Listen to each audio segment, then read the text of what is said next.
FORA.tv. The world is thinking. If you go back to Camp David in 2000, they came very close to a settlement which, at least on the surface, might have worked.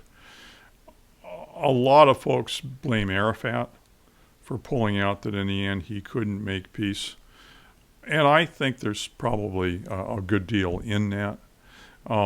But I also think that a great amount of blame falls on the U.S. government since 2000, because we just left the table.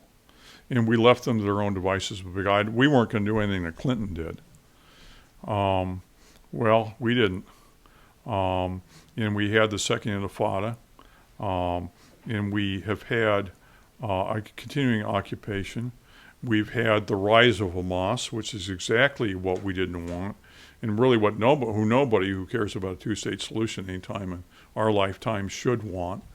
You have the rise of Hezbollah. You have Iran becoming more and more empowered because we have left the table, and the Palestinians and Hamas are cat's paws, and Hezbollah are cat's paws for them.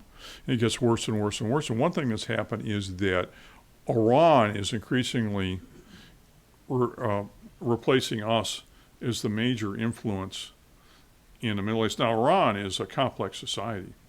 But as long as there is mischief to be had, those who will make it among the Iranian leaders are going to have a certain amount of sway. So, I just think the last 8 years have been a disaster. And I look at Gaza and I think, what the hell do you do? The Israelis got out of there. They started getting missiles lobbed at them. Hamas is there because a bunch of people made a miscalculation about it. Hamas is also there because Fatah, the alternative, is widely viewed as corrupt and ineffectual, in part because they haven't been able to make any progress at the peace table. And one thing I worry about, and we could see it in the West Bank, is they still have a significant secular or Christian population, which would be a core of a moderate society. Well, those people are going to end up in L.A.